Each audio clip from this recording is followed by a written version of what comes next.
Good morning. আর আজকে হচ্ছে শনিবার 4th জুলাই। আর দেখুন ভাই ঘুরে ফিরে ঠিক আমি উইকেন্ড ছাড়া ব্লগ করতে পারি না। আর আমার মুখ থেকে মোটামুটি হাঁড়ি হাঁড়ি তেল বেরোচ্ছে। প্রচণ্ড গরম এখানে কলকাতাতে, মারাত্মক রকম গরম। আর আজকের দিনটা আমাদের জন্য খুব স্পেশাল, কারণ আজকে অনিজিতের জন্মদিন। আর বিয়ের 10 বছর আমার হয়ে গেছে, কিন্তু এটা হচ্ছে থার্ড টাইম যেদিন আর কি অনিজিৎ, মানে থার্ড টাইম অনিজিৎ আমাদের সাথে রয়েছে। প্রত্যেকবারই জন্মদিনের ডেটে অনিজিৎ অফিসের কাজে বাইরে থাকে, কলকাতার বাইরে, তো দিনের দিন সেলিব্রেট করার সুযোগ পাই না। তো আজকে সুযোগ পেয়েছি সেলিব্রেট করার, তো তাই জন্যে প্রচুর কিছু আর কি, প্রচুর কিছু করার তো সম্ভব নয় এই মুহূর্তে। আর রেস্টুরেন্ট হোটেলে খাওয়াও সম্ভব নয়। আর অনিজিৎ বাড়ির সিম্পল যে বাঙালি খাবার হয় সেইগুলো খেতে খুব পছন্দ করে, তো সেই সব খাবারই আমি বানাবো বাড়িতে, একদম সিম্পল। তো আমি কিছু জিনিস সকালবেলায় উঠে রেডি করে রেখেছি, তো সেইগুলো আপনাদেরকে একটু দেখিয়ে নিই, তারপরে আবার কথা বলছি। তো আমি কী কী রেডি করে রেখেছি তোমাদের দেখাই। এখানে মুগ ডালটা ধুয়ে ভিজিয়ে রেখেছি, ভিজিয়ে রেখেছি ধুয়ে। এখানে কিশমিশ রেখেছি পায়েসের জন্য, এখানে কাজু কিশমিশ রেখেছি, চাটনি হবে। এখানে পায়েসের চাল ভেজানো রয়েছে, এখানে টমেটো রয়েছে চাটনির জন্য, এখানে ভেন্ডি ভাজা, কাঁকরোল ভাজা কেটে রেখেছি, আর ব্রেকফাস্টের জন্য ময়দা মাখা রয়েছে। তো আরও কিছু জিনিস রেডি করতে হবে, সেগুলো আমি বাজার থেকে নিয়ে আসবো। তো দেখতে পেলেন যে আমি কী কী জিনিস রেডি করে রেখেছি। তো রেডি করে রাখা জিনিসগুলো আপনাদেরকে দেখানো হয়ে গেল। আর এবার আমি একটু দোকানে যাব, দোকান থেকে টুকটাক কিছু জিনিস নিয়ে আসার আছে, যেমন দুধ, দই, এইসব একটু আনার আছে।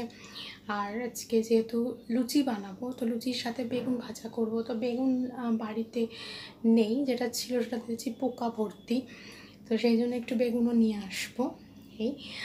আর আজকেও জন্মদিন যে সেলিব্রেট করব, ওর মোটামুটি সকালবেলা 10টা থেকে সন্ধ্যে 6টা অবধি অফিসের মিটিং চলবে, ওই জুমে চলে মিটিং ওর, তো তো কনফারেন্স চলবে, মিটিং চলবে। তো এবার তাও তার মধ্যেই যেহেতু থাকছে বাড়িতে, সেহেতু যতটা সম্ভব করার সেইগুলো করব, কারণ অ্যাটলিস্ট ফিজিক্যালি তো বাড়িতে প্রেজেন্ট থাকবে, সেই জন্যে আমরা বেশি খুশি যে ফিজিক্যালি আছে। মেয়ে আর আমি দুজনেই ভীষণ খুশি।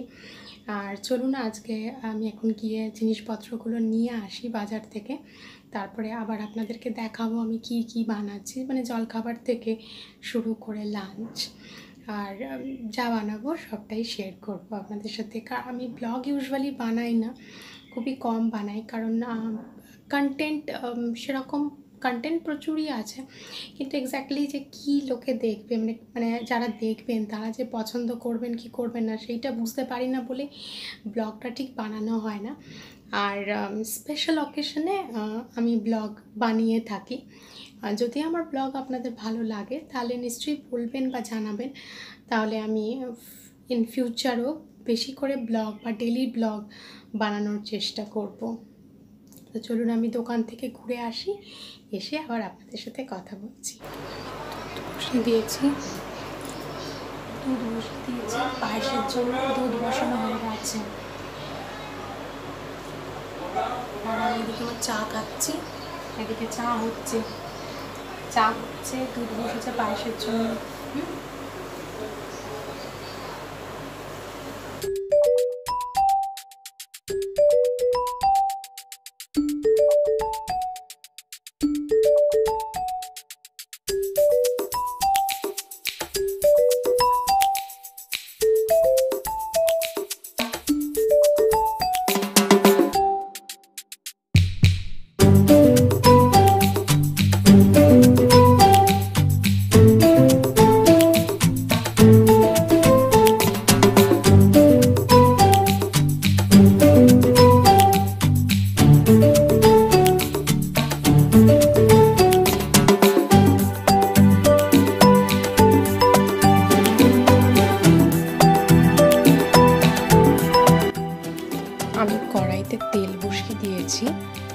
কারণ আজকে তো বেগুন ভাজবো বললামই, বেগুন আনতে যাচ্ছিলাম বাজারে, তো বেগুন নিয়ে এসেছি।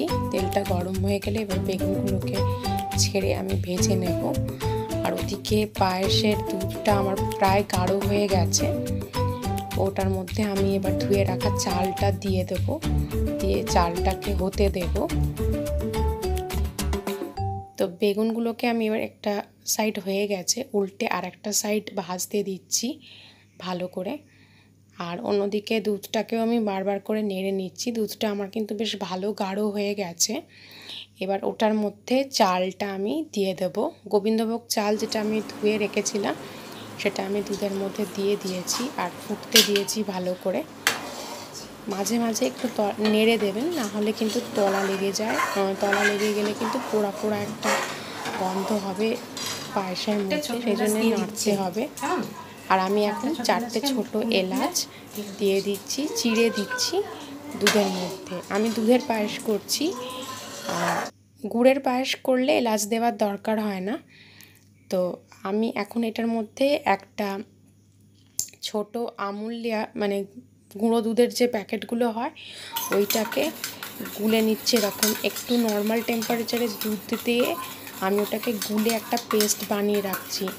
ডিরেক্ট কিন্তু এই গুঁড়ো দুধটা দুধের মধ্যে দিয়ে দিলে কিন্তু লাম্পস হয়ে যায়, আর এই গুঁড়ো দুধটা দিলে কিন্তু দুধটা খুব তাড়াতাড়ি ঘন হয়ে যাবে এবং পায়েস খুব তাড়াতাড়ি তৈরি হয়ে যায়। আমি এবার আমাদের বাড়িতে যেহেতু অনেক পায়েস একটু মিষ্টি মিষ্টি খেতে ভালোবাসে, সেহেতু আমি এখানে 1 লিটার দুধের পায়েস করছি। আমি এখানে প্রায় 4 থেকে 5 টেবিল স্পুন মতো চিনি অ্যাড করে দিয়েছি দুধের মধ্যে, দিয়ে ভালো করে নেড়ে চেড়ে নিচ্ছি।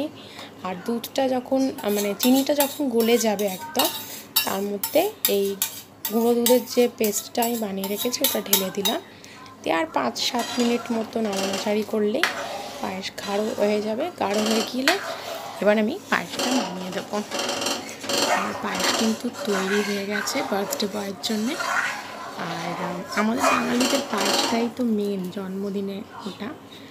আর শেষে আমি ধুয়ে রাখা কিশমিশগুলোকে দিয়ে দিচ্ছি।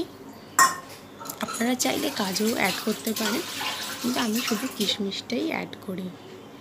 আমার পায়েস তৈরি হয়ে গেছে, এটাকে একটু ঠান্ডা হতে দেব। ঠান্ডা হলেই কিন্তু পায়েস ঘন হয়ে যাবে।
তো ডালের মধ্যে আমি এইভাবে গ্রেট করে আদা মিশিয়ে দিচ্ছি।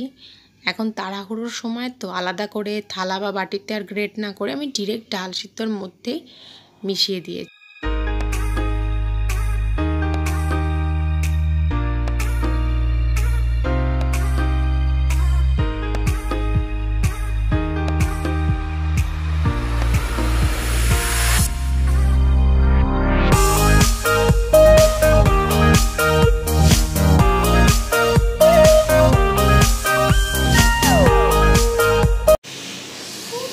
পেশানি বানিয়েছে পাপার জন্য কার্ড।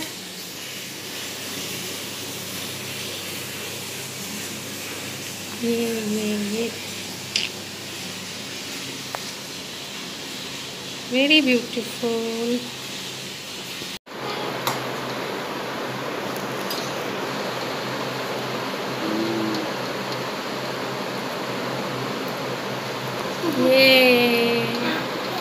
আলো কথা বাবাকে ভালো করে, উরে বাবা রে বাবা রে বাবা। ব্রেকফাস্ট হয়ে যাওয়ার পরে আমি আবার রান্নাঘরে চলে এসেছি লাঞ্চের প্রস্তুতি করতে। তো আমি কড়াইতে 1 টেবিল স্পুন মতো সর্ষের তেল দিয়ে দিয়েছি, তার মধ্যে দিয়ে দিয়েছি একটা শুকনো লঙ্কাকে চিড়ে, আর 1 টিস্পুন মতো সাদা জিরা, আর ডালটা যেটা সিদ্ধ করে রেখেছিলাম ওটার মধ্যে তো আদা অলরেডি গ্রেট করে মিলিয়ে রেখেছিলাম, সেইটাকে আমি কড়াইতে ঢেলে দিলাম। আর সাথে দিয়ে দিয়েছি অল্প সামান্য 1 চিমটে মতো হলুদ, নুন আর মিষ্টি। নুনটা স্বাদ মতো আর মিষ্টিটা আপনারা যেরকম পছন্দ করবেন, কিন্তু মুগ ডালটা ভাজা মুগ ডালটা একটু মিষ্টি মিষ্টি হলে কিন্তু খেতে খুব টেস্টি হয়। আমার ডালটা ফুটে গেলেই আমার ডালটা তৈরি হয়ে যাবে, তারপর আমি অন্যান্য জিনিসগুলো তৈরি করব। তো আমি কড়াইতে আবার তেল বসিয়ে দিয়েছি, আমার ডাল হয়ে গেছে। আমি আবার কড়াইতে তেল নিয়ে নিয়েছি, তেল নিয়ে তেলটা গরম হতে দিয়েছি। তেলের মধ্যে দিয়ে দিচ্ছি 1/2 টিস্পুন মতো 5 ফোড়ন। 5 ফোড়নটা একটু ভাজা হয়ে গেলে আমি কেটে রাখা টমেটোগুলো দিয়ে দিচ্ছি, আর টমেটোগুলোকে ভালো করে ভাজা করে নেব।